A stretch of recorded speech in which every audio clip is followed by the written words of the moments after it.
శోభ గోళ్ళని పరీక్షగా చూసుకుంటూ కూర్చుంది. తనేం పని చేసింది? సుమ ఇంట్లో కూర్చుని సుమ స్నేహితుడితో అంత రూడ్గా మాట్లాడింది. సుమ ఏమనకపోయినా నొచ్చుకుని ఉంటుంది. ఎందుకో విటలతో కలిసి రెస్టారెంట్కి వెళ్లాలని లేదు, అసలు ఎక్కడికి వెళ్లాలని లేదు. కాని తను ఇంకా సుమ మద్రాసులో తమింట్లో ఉన్నట్లే ప్రవర్తిస్తుందేమో. అడిగినప్పుడల్లా టీ తెచ్చిచ్చి మాట్లాడుతూనే అన్ని పనులు చేసి పెట్టే సుమలాగే. సుమ ఇప్పుడు స్వతంత్ర గృహిణి, తను సుమ ఇంట్లో అతిథి. సుమ బెడ్రూంలోకి వెళ్లడం చూసింది శోభ. చటుక్కున లేచి తను అనుసరించింది. నేను సుమ వాంతి చేసుకుంటోంది. శోభకేం చెయ్యాలో పాలు పోలేదు. మొహం కడుకుని సుమ తలెత్తింది, సన్నగా నవ్వింది. ఇది చూసే విఠల్ హడలిపోయాడు అంది. పర్వాలేదులే, చెప్పు, ఏం వండను అంది. శోభ బావురుమంది. శోభ, అదేంటి అలా ఏడుస్తావు? ఇప్పుడేమైందని? సుమ ఒళ్ళో తల పెట్టుకుని ఎంతసేపు ఏడ్చిందో శోభ. ఆమె తల నిమురుతూ కూర్చుంది సుమ. అలవాటే ఇది శోభకి, సుమకి. అమ్మతో దెబ్బలాడి సుమ ఒడిలో ఏడవడం, ఎన్నాళ్ళుండో దాచుకున్న బాధంతా ఆ ఏడుపుతో బయటకొచ్చింది. సుమ వెళ్లిపోయాక సర్ది చెప్పేవారు, అమ్మని శాంతపరిచేవారు లేరు. అక్క అని పిలవకపోయినా స్నేహితురాల్లాగే మెలిగిన సుమ తప్ప. సుమ వయస్కురాలైనా నేస్తం లేదు. తన అశాంతిని వెలుగుచ్చే మార్గాలు లేవు. అమ్మని విసిగించకూడదని నాలుక చివరకొచ్చే మాటలాపుకుని తనే విసిగిపోయింది. చాలాసేపటి తర్వాత సారీ అంది, లేచి తీరిగ్గా కూర్చుంటూ. తల ఉంచుకుని జుట్టు మొహాన్ని కప్పేస్తుంటే సుమ శోభ మొహాన్ని పైకెత్తి బుగ్గలు తుడిచింది. రా, కిచెన్లో కబుర్లు చెప్పు అంది. వద్దులే, హోటల్లో భోంచేద్దాం అంది శోభ మెల్లగా. నీకిక్కడ నచ్చలేదా?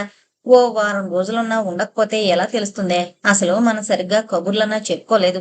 వీళ్ళిద్దరూ కలిసి మనం మాట్లాడుకునే ఛాన్స్ ఇవ్వనే లేదు. సుమ అటు ఇటు తిరిగి వంట ప్రయత్నంలో పడింది. చూస్తూ ఊరుకుంది శోభ. ఇలాగే ఇంట్లోనూ వంట చేసేది. 12 అయ్యాక పలానా తింటే ఎలా ఉంటుంది అనేది తను. చటుకున్న లేచి వండేసేది సుమ. ఎన్నిసార్లు ఉట్టినే ఏ కారణమూ లేకుండా పాయసం పెట్టించుకునేది తను. సాయంత్రాలు బజ్జీలు వేయించుకునేది సుమ. అవన్నీ పని పురమాయించడం అనుకునేదేమో అన్న సందేహం కూడా వచ్చేది కాదు. శోభకసలు వంట చేయడం రాదు. ఎప్పుడూ పని మనిషి ఉండడం వల్ల, సరదాగా సుమ చేయడం వల్ల, ఆసక్తి లేకపోవడం వల్ల పరీక్షలకి చదువుకునేటప్పుడు రాత్రుళ్ళు తను కూడా కూర్చుని గంట గంటకి తనకి టీ పెట్టిచ్చేది సుమ. ఫ్లాస్క్ లో పోస్తే తనకి అసహ్యమని, అమ్మకిష్టం లేకపోయినా తనకి పడకపోయినా ఆమ్లెట్ వేసి పెట్టేది. దోశ వేసుకుందామా సుమా? పిండి నేను రుబ్బి పెడతాను గాని. శోభ అడిగింది. అదొక్కటే వచ్చు. పిండి రుబ్బడం సుమకి నడుం నొప్పి పెట్టేది. రాత్రికి పెసరట్లు తిన్నాం. సుమ ఒప్పుకుంది. శోభ, మంచి పిల్లవు కదూ, టేబుల్ సర్ది పెట్టు, ఆ ఫోటోలన్నీ సర్దు. సుమ చేతులను నాప్కిన్తో తుడుచుకుని శోభ దగ్గరకు నడిచింది. నీకు నిజంగా ఇక్కడ బాగాలేదు అంటే వారం రోజుల్లో వెళ్ళిపోదు గాని అంది శోభ కళ్ళల్లోకి చూస్తూ. శోభ తలంచుకుంది. మద్రాసు వెళ్లి ఏం చేస్తుంది? 3 వారాల ముందరే జీవితాన్ని ముగించుకుంటుంది. ఫ్రీడమ్, లాస్ట్ ఫ్లింగ్, హ్యాపీనెస్ ఏవీ జరగకుండానే ఇక్కడే ఉండిపోతే ఏం చేస్తుంది? సుమ అతిథిగా ఎన్నాళ్ళుంటుంది? టేబుల్ మీద ప్లేట్లు, మంచినీళ్లు సర్దుతూ శోభ మనసులో తీవ్రంగా చర్చించుకుంది. చివరికి సుమను అడిగింది. సుమ, విఠలిల్లు పక్కనే అన్నావు, ఎక్కడా? అతన్ని రమ్మంటాను. నీకు వెళ్లాలని లేకపోతే వద్దు శోభలు అంది సుమ. ఏం వండను? టమాటా రైస్. శోభ కన్నీటి చారల మధ్య నవ్వింది. రామరి. సుమ లేచింది. కిచెన్ గుమ్మానికి ఆనుకొని నిలబడింది శోభ. ఒంటికాలు మీద నుంచుని మోకాల మీద యాస్ట్రే బ్యాలెన్స్ చేస్తూ. సుమ, నేను మద్రాసు వెళ్ళిపోతానే. ఏం, నేను బాగా చూసుకోనా? అలాగని కాదు. విఠల్ అలాగన్నాడనా? కానీ నీకు ఇబ్బందిగా ఉంటే? నీ మొహం. విఠల్కి మన గురించి తెలీదు కాబట్టి అలా అనేశాడు. నువ్వు బయటికి వెళ్లాలని లేదన్నంత మాత్రాన నేను నొచ్చుకుంటానా చెప్పు? నాకు నీ సంగతి తెలుసుగా. నీకు ఎన్నిసార్లు వండి పెట్టలేదు కనుక. అది కాదు, సుమ చెప్పింది నవ్వు దాచుకుంటూ. విఠల్ ఫ్లాట్ ముందు నిలబడి వణుకుతున్న తన చేతిని వింతగా చూసుకుంది శోభ. బెల్ నొక్కడానికి 2 నిమిషాలు సందేహించింది. నొక్కాక పారిపోవాలనిపించింది. కళ్ళు కరుచుకుని నిలబడింది. తలుపు తెరిచి విస్తుపోయాడు విఠల్. భావాలు చదవడం నేర్చుకున్న శోభకి అతని మొహంలో ఏదో తప్పు చేస్తూ పట్టుబడ్డట్టు తోచింది. నేను లోపలికొచ్చి చెప్పు. విఠల్ వెనక్కి జరిగాడు. I'm sorry. ఇంకేమనాలో తోచలేదు శోభకి. సుమ ఫ్లాట్ లాగానే ఉన్నా ఎంత తేడా! ఓ మూలకి పెద్ద పరుపు, దిళ్ళు తప్ప మరేం లేవు.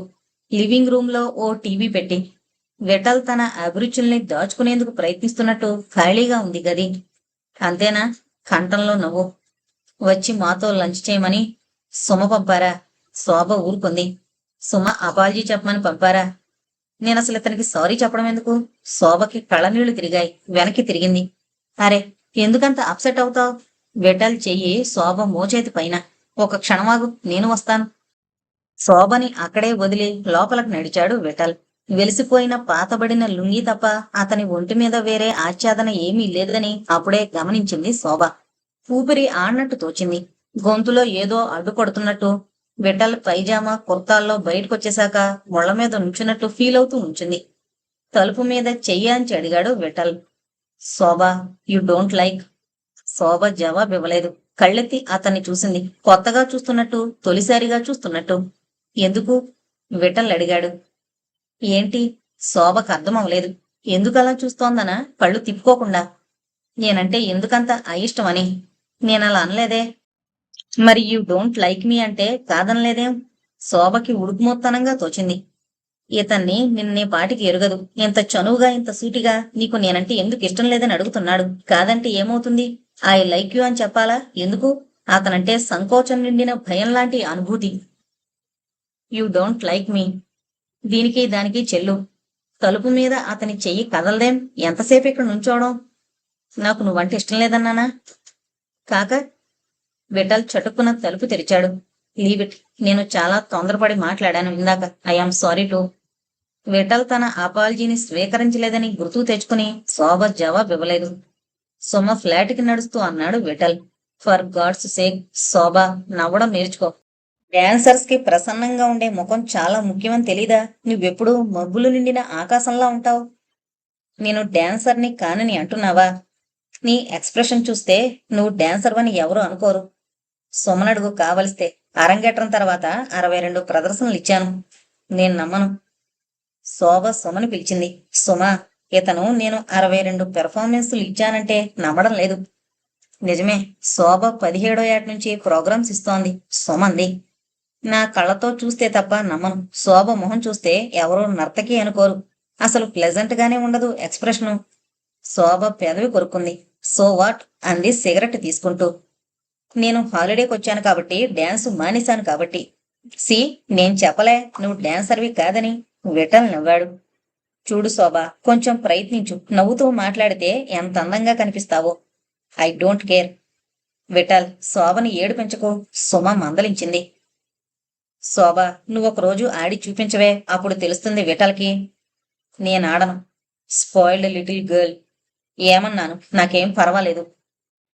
లంచ్ తర్వాత విఠల్ ఫోటోలు చూస్తూ కూర్చున్నాడు చాలాసేపు. శోభ ఫోటోలవి. హరిప్రియ కంఠం సుమ మళ్ళీ మొదట్నుంచి వింటోంది. చెలమేల వర్ణం. శోభ, నువ్వీ మధ్య చెలమేలాడావా? చెప్పింది శోభ. ఫోటోల్లోంచి తలెత్తన్నాడు విఠల్. ఇవి చూస్తుంటే నువ్వు డాన్సర్వని నమ్మబుద్ధేస్తోంది. నన్ను చూడగానే నీకా టచ్ మీ నాట్ లుక్కే వచ్చేస్తుంది కాబోలు. శోభ నవ్వేసి ఊరుకుంది. నీతో వాదన పెట్టుకోను అంది. విఠల్ తను నవ్వి లేచాడు. నాకు పనుంది అంటూ. Thanks for the lunch Suma. Vithal అలా వెళ్ళనిచ్చి అమ్మయ్యా అంది సుమ. మనం కాసేపు పడుకుందామే అంది. ఇక్కడికొచ్చాక మధ్యాహ్నం నిద్ర అలవాటయింది. నాటకురంజి గుణుగుతూ క్యాసెట్ తీసేసింది శోభ. నువ్వు పడుకో, నేనేదైనా పుస్తకం వెతుక్కుంటాను. అక్కడే చదువుకోరా. సుమ బెడ్రూంలోకి నడిచింది. శోభ పుస్తకాల రేఖలో వెతికి ఓ మిస్టరీ తీసుకుంది. పుస్తకం పట్టుకుని బెడ్రూంలోకి తొంగి చూసేసరికి సుమ నిద్రపోతోంది. అప్పటికే సోఫాలో కూలబడింది. మధ్యాహ్నం నిద్ర అలవాట్లేదు శోభకి. సాధారణంగా పాఠాలు నేర్పేవారు గురువుగారు, లేదా కూర్చుని నాట్యశాస్త్రం మీద ఆయన రాయబోతున్న పుస్తకం కోసం రెఫరెన్సులు వెతికేది. 4 దాకా చదువుకుంది శోభ. విసుగ్గా తోచింది. వెతికి శేషగోపాలన్ పాడిన క్యాసెట్ ఒకటి తీసింది. హంసానంది రాగాలాపన ఉంది దానిలో. కృష్ణ గానసభ, డిసెంబర్ 82. దాని మీద రివ్యూలు గుర్తుకొచ్చాయి. ఫిడేలుతో సమానంగా శోభ కంఠం శేషగోపాలన్ని భావ సంపన్నతిని అనుసరిస్తోంది. ఆనందంగా తదాత్మతమవుతూ శేషగోపాలన్ని అందుకోవడానికి ప్రయత్నించి ఓడినా అతి తారాస్థాయిని అందుకుని ఆమె క్యాసెట్ ని ఆపేసింది. సుమతో సమానమైన రేంజ్ శోభది. అమ్మకి ఈ మధ్య అందడం లేదు, కాని అమ్మ కూడా 3 స్థాయిలు మించి పాడగలదు. తంబూరా తీసుకుని కూర్చుంది శోభ. హంసానంది ఆలాపన. ఆమె కంఠం హరిప్రియ బాణీని అపహాసిస్తోంది. చిలిపిదనం వెక్కిరింపు. శేషగోపాలన్ ఆలాపనికి అనుకరణ. ఉరకలు వేసే రాగజరి మెరుపుల్లాంటి సంచారాలు. హరిప్రియకి అతని బాణీ నచ్చదు. అందుకే కాబోలు ఆమెకంత ఇష్టం. అతను పాడిన ప్రతి కచేరీకి హాజరయ్యి ఇంట్లో కేశవికి అప్పజెప్పినట్లు పతాక స్థాయి విశేషాల్ని పాడి వినిపించేది అమ్మని విసిగించడానికి. కాసేపటికే ఆమె హరిప్రియని శేషగోపాలన్ని దాటిపోయింది. తన స్వంత కంఠంతో తన స్వంత భావాలని పాడసాగింది. ఎక్కడా ఎప్పుడు గొంతు పూర్తిగా విప్పి పాడంది. బాత్రూంలోనూ మంచం మీద పడుకుని ఊహించుకునే కల్పనలు, స్త్రీ స్థాయిల్లోనూ దురితగతిలో సంచారాలు భృగాలు. చటుక్కున మారిపోయే స్థాయి ఉండుండి ఉపోద్ఘాతంలోని నెమ్మదితనం, పలకరింపు, వివరణ, స్పష్టత. ఉరకలు వేసే ఉత్సాహంతో పాడుకుంటోంది శోభ. సుమ నిద్రపోతోందని మరిచిపోయింది. ఎదురుగా సుమ కనిపించేదాకా తను ఎక్కడుంది కూడా మరిచిపోయింది. అచ్చం అమ్మ కంఠమే అనుకున్నాను అంది సుమ ఆమె ఊపిరి తీసుకునేందుకు ఆగినప్పుడు. తంబూరా మీద నిర్విరామంగా కదులుతోన్న వేళ్లాగాయి. అమ్మ చెప్పే పాఠాలు విని విని శోభకి క్రమశిక్షణ అలవడింది. నాభి నుంచి పాడడం, గొంతు పూర్తిగా విప్పి పాడడం, దవడలో రిలాక్స్గా ఉండడం, నాలుక కదపడంలోని మెళకువలు, తల కదపకుండా పాడడం. ఒక ఫ్రేజ్ ముందన్నా కుదుపు లేదా పాడేసి కుదుపు, పాడుతూ తల కదపకు. ఎన్నిసార్లు విందో అమ్మ మందలింపుల్ని. కళ్ళు మూసుకుని పాడకు, అలా ఉట్టినే రెప వేయకు. శృతి వినడానికి కళ్ళు మూసుకోనక్కర్లేదు. దవడలు రిలాక్స్ చేయి, నడుం తిన్నగా పెట్టు, గూని వేయకు, తలెత్తి పాడు, పెదవులు మాటి మాటికి తడి చేసుకోకు. అమ్మ కంఠమే అయినా అమ్మ పాడదిలా, శోభ అంది. శేషు పాడిందానికి దీనికి పోలిక లేదు. సుమ అమ్మ పేరెత్తగానే ఆమె పక్కకు పెట్టిన తంబూరా అందుకుంది. ఏది ఆ చివరిది మళ్ళీ పాడు అంది. పాడింది శోభ. ఇందాకటి ఉత్సాహం, తృప్తి లేదిప్పుడు. సుమ పాడి చూసింది. అప్రయత్నంగానే దిద్దింది శోభ. కంఠం ఫ్లెక్సిబుల్గా లేదు. ఆకార సాధన చెయ్యరాదే అంది. రేపట్నుంచి చేస్తాను సుమ సిన్సియర్గా అంది. నువ్వు పాడు. ఆమె జవాబుగా లేచింది. వెళ్ళి శేషగోపాలన్ క్యాసెట్ ఆన్ చేసింది. నా గురువు కల్పనా స్వరాన్ని విను అంది ఫాస్ట్ ఫార్వర్డ్ చేస్తూ. తర్వాత ఏం పాడారు? భైరవి. అమ్మకెంతో ఇష్టం. అతనికి ఇష్టమట, ఏదో ఇంటర్వ్యూలో అన్నాడు. పెద్ద రాగాలు, ముఖ్యంగా భైరవి అని. సుమ భైరవి గొణిగింది. సరిగా పాడు. రేపటి నుంచెందుకు, ఇప్పుడే మొదలుపెట్టు. ఆమె విరిబోణి అందుకుంది. త్రికాలం అని హెచ్చరించింది. గౌతమ్ తిరిగొచ్చేసరికి వాళ్ళింకా సాధన చేస్తూనే ఉన్నారు, మంచినీళ్లు దగ్గర పెట్టుకుని. అమ్మ దగ్గర నేర్చుకుంటే ఈ చను ఉండదు, ఇలా ఇన్నిసార్లు తిరిగి పాడమనే ధైర్యం ఉండదు అంది సుమలేస్తూ. అమ్మకింత ఫాస్ట్గా పాడడం ఇష్టం లేదు. ఆమె నవ్వింది. ఈ రోజు శోభ రాజారాం స్టైల్లో పాడావు నువ్వు. అమ్మకి తెలిస్తే చంపేస్తుంది. మానస గురువు అంటావు గాని శేషగోపాలం ఛాయలు ఎక్కువగా లేవు నీకు, సుమంది. నేను చూడు, నువ్వేదో రెగ్యులర్ ఆర్టిస్టుల్లా నిన్ను శేషగోపాలంతో పోలుస్తున్నాను నవ్వింది. శోభ ఆలోచించింది. అది కాదే, పాడగలం కదా అని ఎంతసేపు మన కంఠం చేయగల ఫీట్స్ వినిపిస్తే చాలదు. అతితారము పాడొచ్చు, అసందర్భంగా పాడకూడదు, అది నా పాలసీ అంది. నువ్వింతసేపు పాడావని తెలిస్తే అమ్మ ఎంతో ఆనందిస్తారు. సుమ ఆమెకేసి అభిమానంగా చూసింది. కొంచెం పట్టుపడితే నువ్వే కచేరీలు చెయ్యొచ్చు, ఆలోచించరాదు? నీ మొహం కొట్టి పారేసింది శోభ. నాకు సాధన చాలదు, ఇంట్రెస్ట్ లేదు, తాళం డౌట్ఫుల్. ఈ రోజు సంగతులు రేపు గుర్తుండవు. కచేరీలో కూర్చుని తర్వాత సంగతేంటని అందర్నీ అడగాలి. ఏడిసావులే, సాధన చాలదన్నావు నిజం, మిగతావన్నీ అబద్ధాలే. నీకు పంతం, పాడకూడదని ఓ మొద్దు ఐడియా. సర్లే ఆపు. హరిప్రియ తర్వాత నేనే గ్రేటెస్ట్ ఫీమేల్ క్లాసికల్ సింగర్ని, శోభ విక్రించింది. తర్వాత 2 వారాలు రోజులన్నీ కలిసిపోయి త్వర త్వరగా గడిచిపోయాయి. ఆమెకి ఏ ఒక్క సంఘటన స్పష్టంగా గుర్తు లేకుండా కేవలం ఆనందం, ఉత్సాహం. రాత్రుళ్ళు మంచం చేరేసరికి మిగిలే అలసట మాత్రమే జ్ఞాపకం ఉండిపోయేలా. తానెప్పుడూ అంతగా నవ్వులతో రోజుల్ని నింపుకోలేదు అనుకునేది శోభ. గౌతమ్కి వీలవదని విఠల్ శోభకి ఢిల్లీ నగరమంతా చూపించాడు. రోజు 5ంటికి లేచి సుమతో సాధన చేయడం, 10 నుంచి ఊరు తిరగడం, సాధారణంగా బయట భోజనం కానిచ్చేయడం, సాయంత్రాలు ఏ కచేరీయో, సినిమానో, ఎగ్జిబిషనో, కబుర్లో. సుమకి అలవాటే గాని శోభకి ఆ కఠోర సాధన కొత్త. ఎందుకు చేస్తోందో తెలీదు. రోజు సుమతో పాటు సుమని దిద్దుతూ తనని దిద్దుకుంటూ. నాట్యం మానేయడం వల్లనే సంగీతం మీదకెంతగా దృష్టి మళ్ళింది కాబోలు. హరిప్రియ కూతురు కావడం వల్ల అయ్యుండదు అనుకుంది. ఇంకేం తోచక చేస్తున్నాను అని చెప్పుకునేది. విఠల్తో చాలా చనువు పెరిగింది శోభకి. అతను పనుందని రాని రోజు ఎంతో వెలితిగా తోచేది. అతనితో ఏ విషయం మీదన్నా వాదన పెంచుకుని మూతి ముడుచుకునేదాకా తృప్తుండేది కాదు. సైట్ సీయింగ్లో శోభకి విట్ల గురించి వివరాలు చాలా తెలిసాయి. ఏడో ఏట నుంచి అమెరికాలోనే పెరిగాడు విఠల్. అతని తల్లి విడాకులు తీసుకుని ఓ టెక్సాస్ పారిశ్రామికవేత్తని పెళ్లాడింది. అమెరికాలోనే స్థిరపడిపోయింది. తండ్రి విఠల్ భాగం తప్ప యావదాస్తిని ఓ యోగాశ్రమానికి రాసేసి ఆశ్రమవాస్ అయిపోయాడు. విఠల్ ఒక్కడే సంతానం. శోభలాగే చాలా ఆలస్యంగా కలిగిన సంతానం. విఠల్ న్యూయార్క్ లో ఉండిపోయాడు. ఆర్కిటెక్టుగా చాలా పేరు పొందాడు. ఓ మోడల్ని ప్రేమించి పెళ్లి చేసుకున్నాడు. ఆమె డ్రగ్ ఎడిక్ట్ అట. 3 ఏళ్లు కలిసి జీవించినా నాకామె గురించి ఏమీ తెలియలేదు అన్నాడు విఠల్. ఏంటని వివరాలు అడగలేదు శోభ. వారిద్దరూ చాందినీ చౌక్లోని ఓ ప్లాట్ఫామ్ హోటల్లో ఉండగా జరిగిందా సంభాషణ. మార్లిన్కి వెండి నగలంటే చాలా ఇష్టం అని విఠల్ అండం వల్ల మొదలయ్యి మార్లిన్ ప్రమాదవశాత్తు మరణించింది. ఆమె మరణంతో విఠల్ భారతదేశం వచ్చేశాడు. కొన్నాళ్లు కళాకారుడిగా బ్రతుకుదామని. అది 2 ఏళ్ల క్రితం మాట. ఈ అక్టోబర్లో నా శిల్పాల ప్రదర్శన ఏర్పాటు చేస్తాను. తన స్టూడియో చూపించలేదు విఠల్. ఎవరికీ కూడా నీ శిల్పాలు చూడరాదా అని అడిగితే నీ నాట్యం చూశాక ఆ తర్వాత అని జవాబు చెప్పాడు శోభకి. ఒక డాన్సర్కు ఉంటుందని ఊహించుకునే పర్సనాలిటీ గాని ప్రెజెన్స్ కానీ నీకు లేవు అని అతడంటే శోభకి కోపం రావడం మానేసింది. మీ అమ్మంటే నీకెందుకంత నిరసన అని అడిగినా ఆమెకి కోపం రాదు. అతనికి చాలా చెప్పుకుంది. తల్లిగా హరిప్రియ జీరో అని, నా స్కూలింగ్ గురించి అసలు పట్టించుకునేది కాదు. యూనిఫామ్లు పొట్టైపోయినా చిరిగిపోయినా స్కూల్ నుంచి లెటర్ వచ్చేదాకా ఆ సంగతి గమనించేది కాదు. పాస్ అవుతోందా, బాగా చదువుతోందా ఏమీ ఇంట్రెస్ట్ ఉండేది కాదు. నన్ను పుట్టినప్పటి నుంచి కేశవ్ పెంచాడు. కచేరీల్లో అందమైన బొమ్మని చూపించినట్టు అందరికీ చూపించడానికే నేను కావలసొచ్చేదాన్ని. నాకు 6-7 ఏళ్లొచ్చాక కచేరీలకి వెళ్లడం మానేశాను. ఏడ్చి గోల చేసేదాన్ని. నాకు ఎమర్జెన్సీ అపెండిసైటిస్ చేసిన రోజు అమ్మ కచేరీ చేసింది, నిర్వాహకులు నష్టపోతారని. శోభకో పెద్ద నమ్మకం. అసలు ఆపరేషన్ జరిగి ఉండకపోయుంటే, తను చచ్చిపోయుంటే హరిప్రియకి తన కూతురు సంగతి గుర్తుకొచ్చేది. కూతురి మీద ప్రేమ కలిగేదని. ప్రతిసారి ఒంట్లో నలతగా ఉంటే ఆమె ఈసారికి చచ్చిపోతాను ఇక హాయి అనుకునేది. నాన్నగారు చాలా మితభాషి. కలివిడిగా ఉండేవారు కాదు. అమ్మ ఆయన ఒకే ఇంట్లో విడివిడిగా జీవితాలు సాగించేవారు. ఆమెకి జ్ఞానం తెలిసినప్పటి నుంచీను. నీకు తెలుసా విఠల్, అమ్మ మీద తీసిన డాక్యుమెంటరీలో నాన్నగారు అసలు లేరు. ఇంటిలో కొంచెం షూట్ చేస్తారని తెలిసి బెంగళూరు వెళ్లిపోయారు. కుతుబ్ మినార్ దగ్గర జరిగిందా సంభాషణ. నేను 10వ ఏట నుంచే అమ్మకి శత్రువయ్యాననుకుంటా. అంతదాకా అమ్మ నాకు కూర్చోబెట్టి పాఠాలుగా ఏదీ నేర్పలేదు. నా సంగీత జ్ఞానమంతా శృతజ్ఞానమే.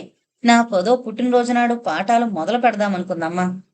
నాన్నగారు నన్ను పుట్టినరోజుకేం కావాలని అడిగారు. నేను భరతనాట్యం నేర్చుకుంటానని అడిగాను.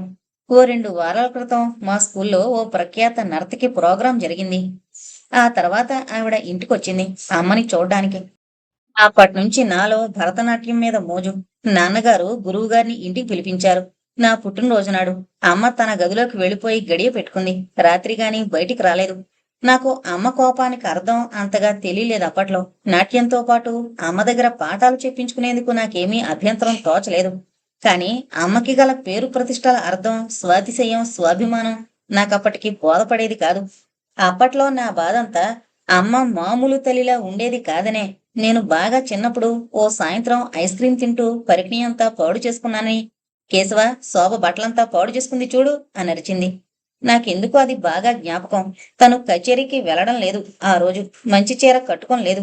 నాకు చేతనైతే కేశవనే అమ్మ అని పిలిచి ఉండేదాన్ని. తుగ్లకాబాదు చూపిస్తుండగా చెప్పిందా సన్నివేశం. అమ్మ ఎన్నిసార్లో ఎందరికో చెప్పింది, నన్ను కడుపుతో ఉండడం వల్ల అమెరికా టూర్ వదులుకోవాల్సి వచ్చిందని. అంతా ఏమనుకుంటారో అన్న భయం లేకుంటే అమ్మ నన్ను వదులుకునుండేదే. ఛ, నువ్వు మరీ విపరీతంగా మాట్లాడతావు. విఠల్ శోభ భుజం తట్టాడు. మీ సొమ్మన్నది నిజమే. నీకు లేనిపోని ఊహాగానాలు ఎక్కువ. నేను నీకు చెప్పిన దాంట్లో ఏ ఊహాగానాలు లేవు. అంతా నిజమే. సుమనడుగు అంది శోభ. అంతలోనే వద్దు, సుమనడక్కు, అది అమ్మ పక్షం అంది. అమ్మ అసలు సాధారణ వనిత కాదు. మామూలు మనుషులకుండే బలహీనతలు, అనుభూతులు లేవు అమ్మకి. ఎంతసేపు తను, తన సంగీతం, తన కెరీర్, మహా అయితే తన శిష్యురాళ్ళు, అంతకు మించిన వేరే లోకం లేదు. తను సంగీత విద్వాంసురాలైనంత మాత్రాన ఇంట్లో సర్వం తన చుట్టూ పరిభ్రమించాలని, ఎవరికి ఇంకే విధమైన అభిరుచిలో ఉండకూడదని ప్రపంచం అనుకోవాలని పంతం సుమలాంటి వాళ్ళు, కేశవలాంటి వాళ్ళు తప్ప ఇంకెవరూ భరించలేరు అమ్మని. మీ నాన్న భరిస్తూనే ఉన్నారుగా. శోభ పెదవుల్ని వంకర తిప్పింది. వీలైనంత పారిపోతారు. నాన్నగారు హాస్పిటలు, లెక్చర్లు, ఆపరేషన్లు అంటూ అమ్మ హాస్పిటల్కి పెట్టుబడి తను తెచ్చిన కట్నం డబ్బు అని మరిచిపోనివ్వదు. అది 25 ఏళ్ల క్రితం మాటైనా. శోభకి వయసు రాను రాను అది వరకు అంతుపట్టని విషయాలు చాలా అర్థమవసాగాయి. హరిప్రియ స్వార్థాన్ని, అహంకారాన్ని శోభ ద్వేషించసాగింది. మొదట్లో తల్లిలా ప్రవర్తించాలని, తనని ప్రేమగా చూసుకోవాలని ఉండే కోరిక, ఆశ నశించిపోయి చాలా కాలమైంది. హరిప్రియకి వాత్సల్య ప్రకటన చేయడం రాదు. అసలు వాత్సల్యమంటే ఏంటో తెలీదని తేల్చుకున్నాక. సుమకిదంతా చెప్పలేదు శోభ. విఠల్తో ఇంత సులభంగా తన వ్యక్తిగత విషయాల్ని చర్చించిందని. తనకి అతను చెప్పుకున్న వివరాలు మట్టుకు చెప్పింది. సుమ చాలా ఆసక్తిగా ఉంది. చూసావా, ఏడాది పాటు పక్కనే ఉంటున్నా మాకు తెలియలేదు అంది. శోభొచ్చాక సుమకి మార్నింగ్ సిక్నెస్ బాగా తగ్గిపోయింది. తల తిప్పడం, వికారంగా అనిపించడమే కాని పొద్దుటంతా ఏమీ తినలేని స్థితి మారింది. వాంతులు చేసుకోవడమూ తగ్గింది. గౌతమ్ అల్లరి పట్టించేవాడు దాని మీద. నీదంతా అటెన్షన్ కోసం చేసే హంగామా అన్నమాట. ఇప్పుడు శోభ ఉంది కాబట్టి, బోరు కొట్టదు కాబట్టి తగ్గిపోయింది అని. శోభ వాదన వేరు. రోజూ సాధన చేయడం వల్లే తగ్గిందని అనేది. సైంటిఫిక్ గా నిరూపించి చూద్దాం.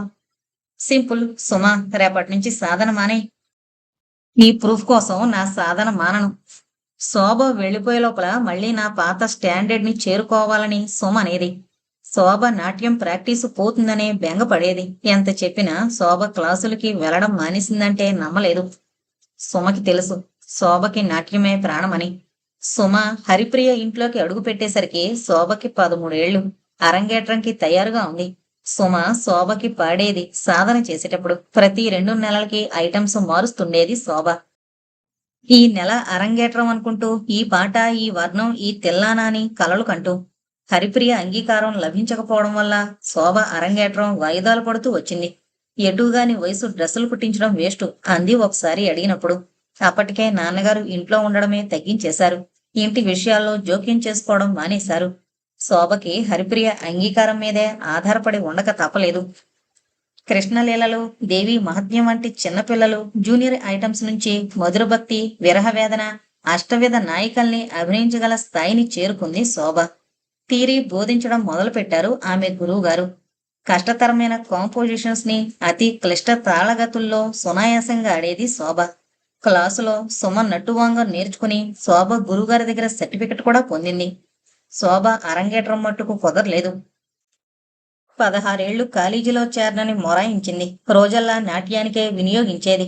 స్కూల్లో జూనియర్స్ కి అడవులు నేర్పించసాగింది. గురువుగారి ప్రైవేట్ ట్యూషన్స్ లో సాయపడసాగింది. ఇంట్లో కూర్చుని బిఏకి చదువుతూ.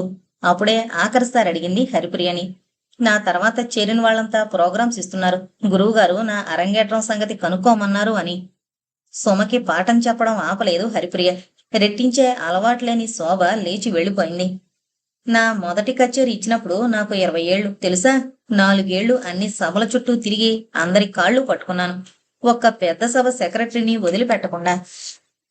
అమ్మా, నేను మాట్లాడుతోంది అరంగేట్రం గురించి, మ్యూజిక్ ఫెస్టివల్లో ఛాన్స్ గురించి కాదు. శోభ అంది. పేరెంట్స్ ఒప్పుకోలేక ఆగిపోయిన అరంగేట్రం నాదొక్కతదే అయ్యుంటుంది. హరిప్రియని ఇంకేం అననివ్వకుండా వెళ్లిపోయింది శోభ. ఆ తర్వాత ఎప్పుడూ ఆ ప్రసక్తి తీసుకురాలేదు. అభినయం ప్రత్యేకంగా నేర్చుకునేందుకు కృష్ణవేణి దగ్గరికి వెళ్ళింది శోభ. గురువుగారి ప్రోత్సాహంతో ఆవిడ అడిగిన తొలి ప్రశ్న, ఎన్ని ప్రోగ్రామ్స్ ఇచ్చావు?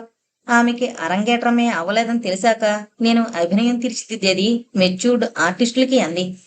ఆ సంఘటన తర్వాత శోభ వారం రోజులు బయటికి అడుగు పెట్టలేదు. క్లాసులకి వెళ్లలేదు. ఆమెని అంతులేని నిరాశ ఆవహించింది. కృష్ణవేణి శోభ గురువుగారిని కలుసుకోవడం జరిగింది. ఆ తర్వాత ఒకరోజు కాకతాళీయంగా ఏమనుకుందో ఏమో హరిప్రియకి ఫోన్ చేసింది ఇంటికొస్తానని. ఆ రోజు తొలిసారిగా పొరల ముందు నాట్యం చేసింది శోభ. హరిప్రియ ముందు కృష్ణవేణి స్వయంగా పాడి నట్టువాంగం సలిపింది. నిద్రలో లేచి ఆడమన్నా ఏ ఐటంనున్నా ఆడగలనన్న ధీమా ఉంది శోభకి. తప్పులు దొర్లవని తెలుసు. ఆమె జ్ఞాపక శక్తి అపారం, టెక్నిక్ అద్భుతం.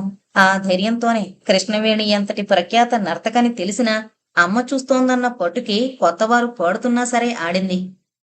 ఖండంలో అలరిపువ్వ రాశిలో జతిస్వరం, సభాపతికి పేరు దైవం సమానమా అన్న తమిళ కీర్తన, రూపము జూచి వలచి వచ్చి తిని వర్ణం అష్టపది. అక్కడ్నుంచే కృష్ణవేణి శోభకి పాఠాలు మొదలుపెట్టింది. మొగుడొచ్చి పిలిచాడు శోభ ఆవిడ దగ్గర నేర్చుకున్న తొలి పదం.